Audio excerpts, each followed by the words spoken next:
Okay, whoa. Yeah, that's about right. All right. My name is Max. I'm the original poster. This is my business account. At work, they were like, dude, this is what we literally do for monies. Why did you post this on your personal account? Because it's hard to have your special interest also be your business.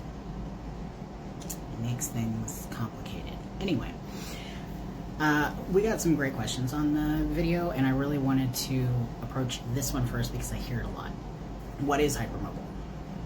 At the most basic, hyper means too much or excessive, and mobile means movement, so too much movement. When we're talking about joints, we can also refer to it as joint laxity, general hypermobility, syndrome, disorder, whatever. There's a bunch of different ways to refer to it. But basically what we're talking about is, let's consider the joints, the bendy parts of the body, to have three basic components. We've got bones, pretty simple. Hopefully you all know what bones are, not because they're sticking out anywhere. Your muscles also makes sense, you know, it's the parts that you can see a little bit better. Again, hopefully not too much. And then connective tissue, which is what holds them together. Connective tissue also transfers force between muscles and bones.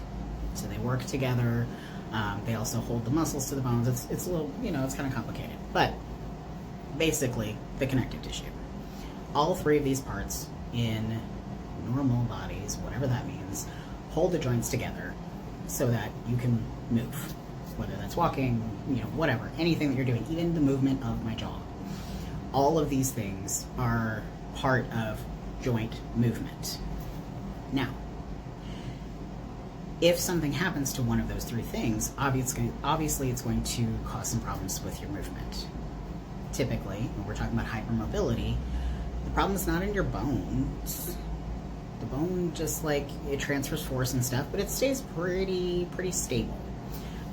It's not necessarily the muscles, although we can get into that later. Really the issue is that the connective tissue is not doing its job to transfer force and to hold the joint itself together. So instead of it wrapping around here and holding everything together during movement, it might dislocate, or it, you know, gets too tight, it gets too loose, things like that. So it's not helping to stabilize.